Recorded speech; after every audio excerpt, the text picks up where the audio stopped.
Maligayang panunod po, ka-recap!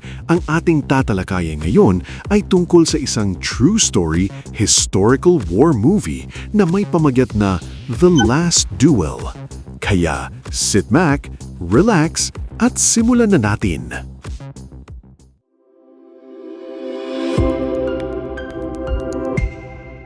Noong taong 1386, nagtipon ang mga mamamayan ng Paris upang saksihang ang isang trial by combat kung saan maghaharap sa labanan ang dalawang kabalyero, si Jean at si Jack, sa harap ng hari, ni Lord Pierre, ni Marguerite at ng kanilang mga kakilala.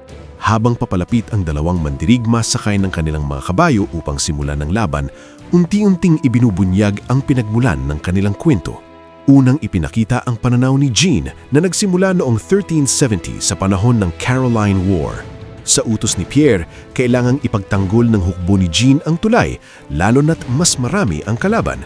Ngunit mas pinili ni Jean na sugurin ang kaaway para sa tagumpay ng kanyang hari at sumunod sa kanya ang kanyang hukbo.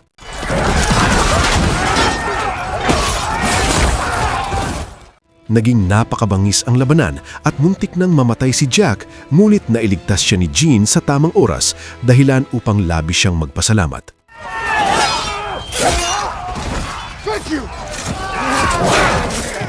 Nagwagi sila sa labanan, ngunit dahil hindi nila naprotektahan ng tulay, natalo ang kanilang mga kakampi sa ibang bahagi ng digmaan. Dahil dito, nagalit si Pierre at pinauwi sila. Pagsapit ng 1377, nanumpa ng katapatan sina Jean at Jack kay Pierre matapos siyang gawing Panginoon ng mga lupain ng hari. Pagkalipas ng ilang panahon, binisita si Jack bilang bagong tagasingil ng utang ni Pierre. Wala pang pambayad si Jean, kaya nangako si Jack na kakausapin si Pierre upang ipaliwanag ang sitwasyon, kapalit kahit kaunting bayad mula kay Jean. Noong 1380, nais muling sumabak sa digmaan ni Jean, ngunit tutol si Jack. Namatay na ang asawa at anak ni Jean, kaya kung siya ay mamatay ng walang tagapagmana, mapupunta kay Pierre ang lahat ng kanyang ari-arian. Ipinaliwanag ni Jean na hindi lang siya lumalaban para sa karangalan, kailangan niya rin ng pera dahil siya ay naghihirap. Sa pagkakataong ito, nagtagumpay ang kanyang hukbo.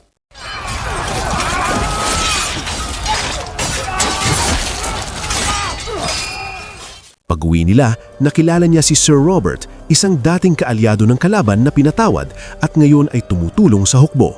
Doon din niya nakilala sa magandang anak ni Robert na si Marguerite at agad niya itong hiningi bilang mapangangasawa. Habang pinag-uusapan ng dote, hiniling ni Jean na isama ang mahalagang lupain na Auneau-le-Falcon. Bagamat nag-alinlangan si Robert, pumayag din siya. Ikinasal sina Jean at Marguerite sa isang masalyang pagdiriwang, ngunit habang nasiyahan si Jean sa kanilang unang gabi, tila nadismaya naman si Marguerite.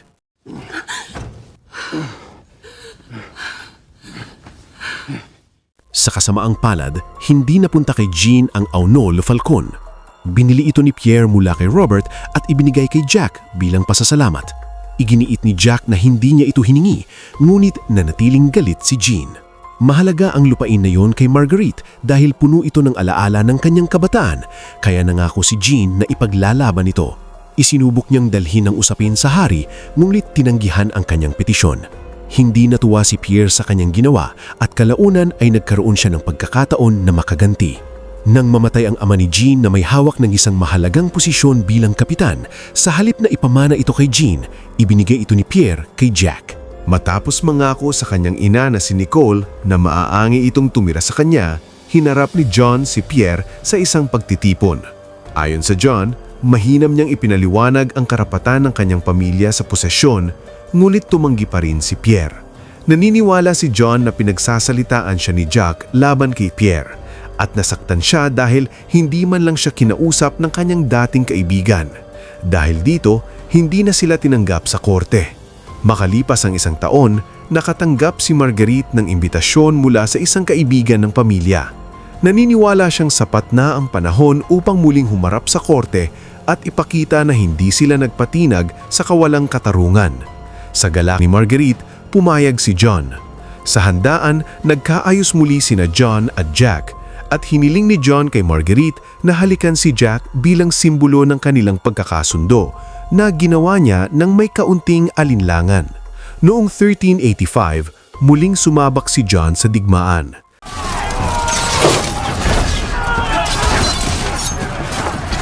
Bagamat natalo sila, ginawaran siya ng titulo bilang kabalyero dahil sa kanyang katapangan. Pagbalik niya sa bahay, sinalubong siya ni Marguerite at nag-alala sa kanyang karamdaman. Ngunit hindi alintana ni John ang kanyang lagnat. Mas mahalaga sa kanya ang pumunta sa Paris upang kunin ang kanyang bayad at mag-report kay Pierre. At sinuportahan siya ni Nicole. Matapos kunin ang ginto na nararapat sa kanya, bumalik si John sa kanilang tahanan. Ngunit napansin niyang malamig at tila malayo na ang kilos ni Marguerite. Kalaunan, nang subukan ni John na makapiling si Marguerite sa gabi, tinanggihan siya nito at ipinaliwanag ang dahilan. Nilabag ni Nicole ang utos ni John na huwag niyang iiwang mag-isa si Marguerite. Isang hapon, umalis siya kasama ang lahat ng mga katulong at sinamantala ni Jack ang pagkakataong iyon.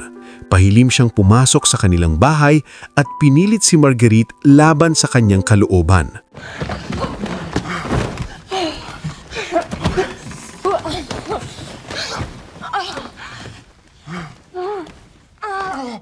Niyakap ni John si Marguerite habang humihingi ng paumanhin dahil hindi niya ito naprotektahan at nangakong papanagutan si Jack sa kanyang ginawa. Isinalaysay ni John ang nangyari sa konselyo ng bayan at hiniling na ipaalam ito sa lahat. Sa ganitong paraan, mapipilitan si Pierre na pakinggan sila. Ngunit tutol si Nicole dahil magdudulot lamang ito ng tsismis at kahihiyan sa kanilang pamilya. Nagtungo si John sa hari upang humiling ng trial by combat, isang labanan kung saan ang Diyos ang huhusga kung sino ang nagsasabi ng totoo. Binalaan siya ng mga tagapayo na kung siya ay matatalo, pati si Marguerite ay magdurusa sa kaparusahan. Ngunit buo ang tiwala ni John sa kwento ng kanyang asawa. Makalipas ang ilang buwan, nagsimula ang paglilitis sa Palace of Justice. Pormal na inakusahan ni John si Jack ng pinakamasamang krimen laban sa kanyang asawa at iniwan ang kanyang guwantes bilang hamon na tapusin ito sa laban kung hindi aamin si Jack. Mula rito, bumalik ang kwento upang ipakita naman ang pananaw ni Jack. Sa labanan noong 1386, nang sumugod si John, hindi agad sumunod ang hukbo. Nabigo si Jacques nang balaanan siya na sila'y pinaiikot lamang ng alaban. Sa halip, hinikayat niya ang iba na sundan si John alang-alang sa hari. Kalaunan, tinapad ni Jacques ang kanyang pangako at kinausap si Pierre tungkol sa utang ni John. Ipinagtanggol pa siya babad sa mga pangiinsulto nito. Para kay Jacques, si John ay tapat at mapagkakatiwalaan. Ngunit, binalaanan siya ni Pierre na huwag maging bulag pagdating ng tamang panahon. Mula noon, lalong naging malapit sina Jacques at Pierre. Inaanyayahan siya ni Pierre sa mga handaan, ibinabahagi pa ang kanyang mga aliw, at kalaunan ay ipinagkatiwala ang mga problemang pinansyal sa kanya. Tinanggap ni Jacques ang tungkuling maninil at manakot sa mga Panginoon upang magbayad ng kanilang utang. Sa paraang ito na niya nakuha ang lupain ng Aulnoy-le-Falcon mula kay Robert bago pa niya malaman ang tungkol sa pakikibagtipan ni John sa anak nito.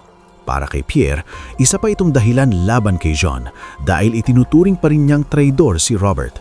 Nang ipaalam ni Jacques na nagsampa ng kaso si John kontra sa kanila, tinawanan lamang ito ni Pierre at sinabing matagal na niyang binalaanan si Jacques tungkol sa tunay na ugali ni John. Dito nagpasisya si Pierre na ibigay kay Jacques ang posisyon ng kapitan. Bagamat alam niyang ikagagalit ito ni John, hindi tumuto si Jacques. Sa araw ng pagdidiwang para sa bagong kapitan, dumating si John na galit at nagwala. Sinubukan siyang kausapin ni Jacques ng pribado, ngunit binaliwala siya ni John at binantapang magsasampang muli ng kaso. Dahil dito, pinahiya siya ni Pierre sa harap ng lahat na ikinatawa ng mga tao habang siya'y umaalis. Nang dumating ang imbitasyon para sa pagdidiwang ng panganay ng kanilang kaibigan, ayaw sanang pumunta ni Pierre at gusto niyang pigilan si Jacques. Ngunit nais ni Jacques na pumunta, lalo na't naroon si John. Panahon na raw upang tapusin ang hidwaan. Isa pa, siya ang ninong ng yumaong anak ni John. Sa kabila nito, naniniwala si Pierre na masyadong inosente si Jacques. Sa handaan, unang beses nakita ni Jacques si Marguerite dahil hindi siya pinapayagan ni John na lumabas ng bahay. Humanga siya sa kagandahan nito. Ang halik na binigay ni Marguerite sa kanya bilang tanda ng pagkakasundo ay nag-iwan din ng malalim na impresyon. Kalaunan, sinubukan ni Jacques na mapalapit kay Marguerite at nauwi ito sa isang malalim na pag-uusapan tungkol sa panitikan. Unti-unti, nahulog ang loob ni Jacques sa kanya. Para sa kanya, hindi bagay si Marguerite kay Jean, isang lalaking hindi marunong magbasa at hindi kayang pahalagahan ang kanyang asawa. Buong araw, hindi maalis ni Jack ang tingin kay Marguerite at inakala niyang ang mga ngiti nito ay may kahulugan. Sa mga sumunod na linggo, hindi siya mapakali. Napapanaginipan niya si Marguerite at palagi niya itong hinahanap sa tuwing nagkikita sila sa pamilihan. Nang bumalik si John mula sa digmaan upang mag-report kay Pierre, muli siyang pinahiya nito sa harap ng lahat. Sinubukan ni Jack na ipagtanggol siya, ngunit lalo lamang nagalit si John, lalo na nang tawagin siya ni Jack ng pangalan sa halip na Ginoo. Inakusahan pa ni John si Jack na nagpapakasasa sa mga biyaya ni Pierre habang wala itong ambag sa digmaan. At nang malaman ni Jack na wala si John sa bahay, nagpunta siya kay Marguerite. Dala ang isang planong matagal na niyang iniisip. Una, nagpadala si Jack ng isa niyang kaibigan na magpapanggap na nangangailangan ng tulong upang mapilitang buksan ni Marguerite ang pinto. Ngunit sa sandaling mabuksan ito, biglang pumasok si Jack at agad na ipinahayag ang kanyang pag-ibig na agad namang tinanggihan ni Marguerite. Matapos paalisin ang kanyang kasama, sinundan ni Jack si Marguerite sa loob ng bahay. Paulit-ulit na tumatangging tanggapin ang kanyang pagtatanggi. Napansin pa niyang hinuhudbad nito ang sapatos kapag umaakyat ng hagdan. Hanggang sa makarating sila sa silid kung saan hinabol siya ni Jack, itinulak papunta sa kama at sa kabila ng paulit-ulit na pagtutul ni Marguerite, tuluyan siyang pinilit ni Jack.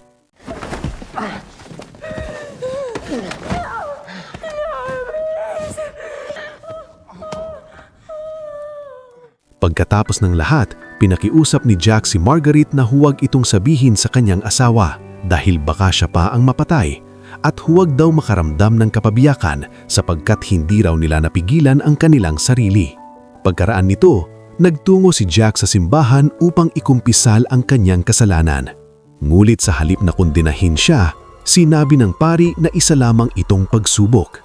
Habang kumakalat ang balita, tinanong ni Pierre si Jack kung totoo ang mga paratang. Ngunit mariin niya itong itinanggi. Ipinaliwanag niya na ang pagtutul ni Marguerite ay bahagi lamang ng asal ng isang babae at hindi unaman laban sa kanyang kalooban. Nag-alinlangan si Pierre, lalo na't napapansin niyang kakaiba na ang kilos ni Jack nitong mga nakaraang araw. Ngunit iginiit ni Jack na siya'y tinamaan lamang ng isang kakaibang uri ng pag-ibig. Sa huli, pinaniwalaan siya ni Pierre at pinayuhan pa na huwag ilahad ang bersyon nito ng kwento dahil hindi raw ito maiintindihan ng karaniwang tao. Kaya't kailangan niyang itanggi ang lahat hanggang sa huli. Sinubukan ni Pierre na linisin ang pangalan ni Jack sa pamamagitan ng pakikipag-usap sa konseho ng bayan. Ngulit nabigo siya nang malaman nilang papayagan ng hari ang isang trial by combat. Inalok si Jack mang benefit of clergy upang makaiwas sa parusa, ngunit tinanggihan niya ito. Ayaw niyang magmukhang duwag. Sa araw ng paglilitis, mariin niyang itinanggi ang lahat ng paratang at kinuha ang guwantes, tanda ng pagtanggap sa hamon ng labanan. At dito, muling nagsimula ang kwento sa ikatlong pagkakataon. Ngunit ngayon, mula na sa pananaw ni Marguerite, ang tunay na nangyari. Sa araw ng kanilang kasal, galit si John dahil hindi na isama ang lupain ng Aunu El Faucon sa dote. Ngunit nakumbinsi siya ni Robert na ituloy ang kasal dahil si Marguerite ay isang malusog na babae na maaaring magbigay sa kanya ng malalakas na tagapagmana. Sa kanilang unang gabi bilang mag-asawa, nakakaramdam ng kaba si Marguerite. Bagamat tila nasisiyahan si John, hindi ganun ang naramdaman niya, ngunit nagsinungaling siya at sinabing okay lamang siya.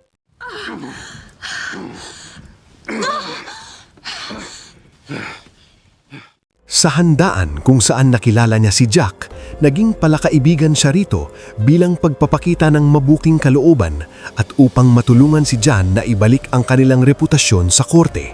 Habang nakikipag-usap sa ibang kababaihan, kabilang ang kaibigan niyang si Marie, inamin ni Marguerite na gwapo si Jack, ngunit binanggit din niyang hindi siya pinagkakatiwalaan ni John. Ang mga ngiti niya kay Jack ay simpleng paraan lamang upang ipakita kay John na mas maraming naaabot ang kabaitan kaysa galit. Ngunit mali ang pagkakaunawa ni Jack at inisip niyang may pagtingin siya kay Marguerite. Sa unang pag-alis ni John para sa digmaan, iniwan niya si Marguerite na mamahala sa kanilang lupain. Sa wakas, nagkaroon ng layunin ang kanyang mga araw at muling nabuhay ang sigla sa kanyang mukha. Mas naging mabait siya sa mga katulong at mga tao sa lupain, taliwas sa paraan ni John. Ngunit hindi niya matatakasan ang panghuhusga ni Nicole na patuloy na siyang tinatawag na masamang asawa dahil hindi siya mabuntis. Habang tumatagal, lalong nagiging tensyonado ang relasyon ni John at Marguerite. Hindi pa rin siya nagkakaanak at hindi rin siya natatagpuan ng kasiyahan sa kanilang pagsasama tuwing gabi.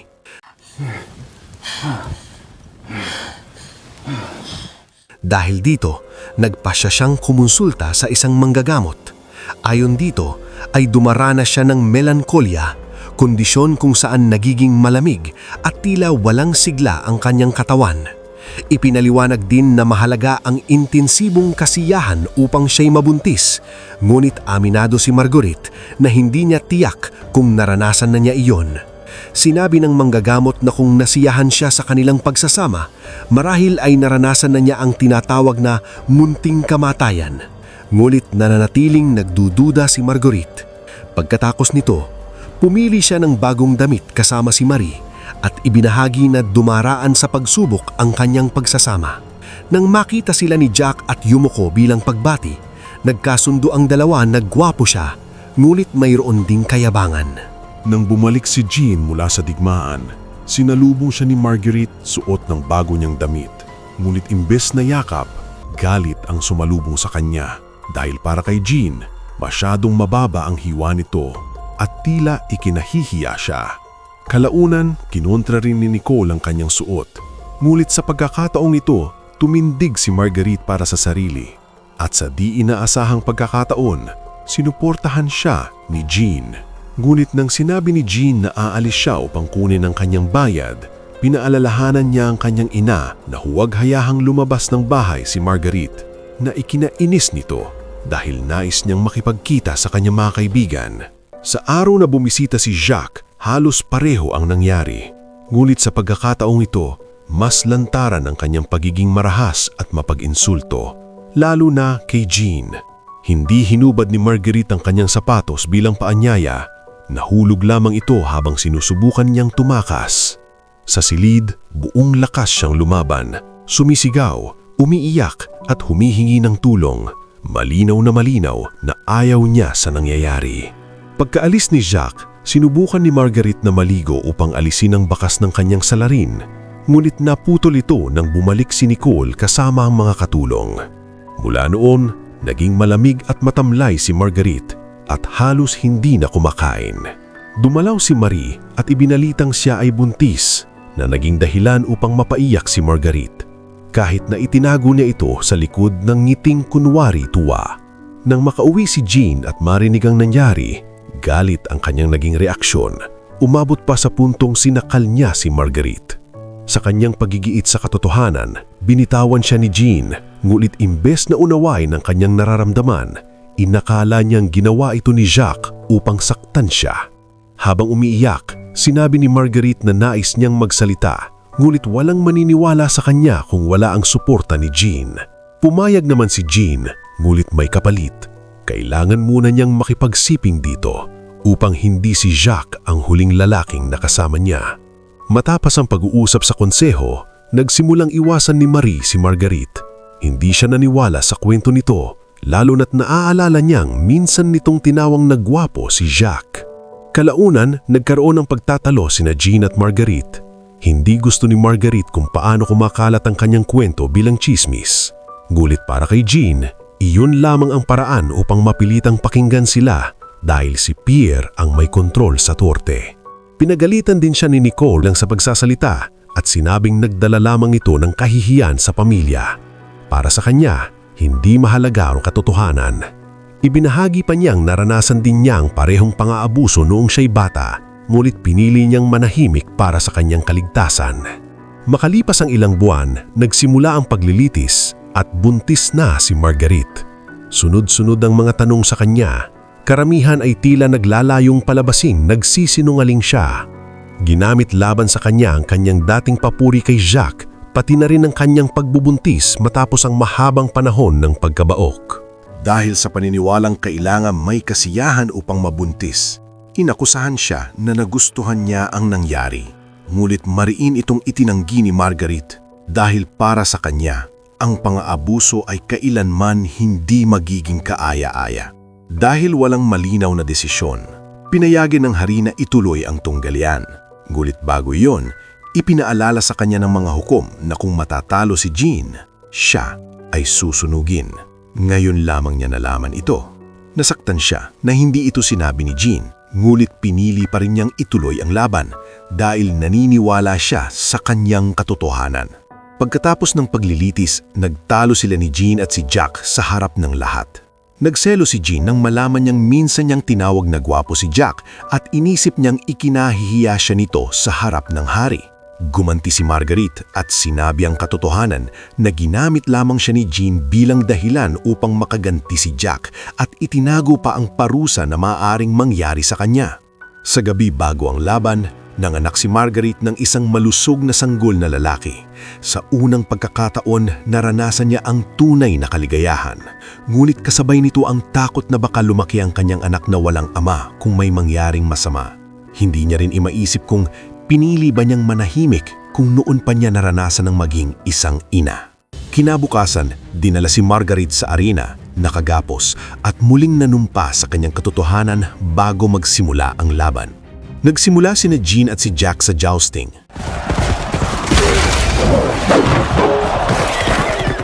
At nang mawala ang kanilang mga kabayo, nagharap sila sa mano-manong labanan. Sa umpisa, pantay ang laban, ngunit kalaunan nanaig si Jacques at nasaksak si Jean sa hita.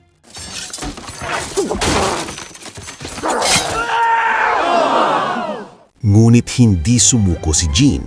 Nang siya'y mapabagsak, sinadya niyang manatili sa lupa upang akitin si Jacques at nang makalapit ito, mabilis niyang tinamaan ang mga paa nito upang mapabagsak at tuluyang pinatungan habang hinihingan ng pag-aamin.